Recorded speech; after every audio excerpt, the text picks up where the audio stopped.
ça permet en fait d'expliquer aux gens quelles sont les choses à vraiment savoir quand on s'intéresse à l'argent et qu'on sait que l'argent peut être un moyen malheureusement de détruire le couple tout simplement.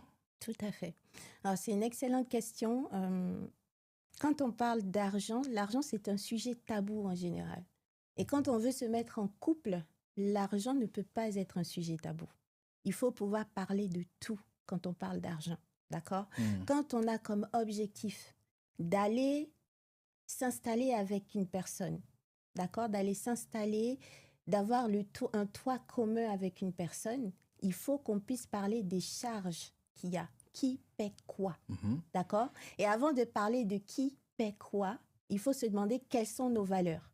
Ok. D'accord? Et ce sont les valeurs que chacun dans le couple va avoir, qu'il va falloir définir ensemble pour après parler de la répartition de qui prend quoi en charge dans le C'est couple. difficile parce qu'au début, on a, comme on dit, des papillons dans le ventre, on a On- beaucoup de choses dans c'est, les yeux. Et là, ce c'est que tu dis, c'est qu'il faut penser à ça, il faut se poser ce genre de questions. C'est ça, parce qu'une personne, en début de relation, quand il y a les papillons dans le ventre, etc., et Hmm. que j'espère qu'on ne va pas se mettre sous le même toit après 2, 3 mois, j'espère pour vous, d'accord? Que vous prenez quand même le temps de vous connaître, d'apprendre un petit peu plus l'un sur l'autre, d'accord?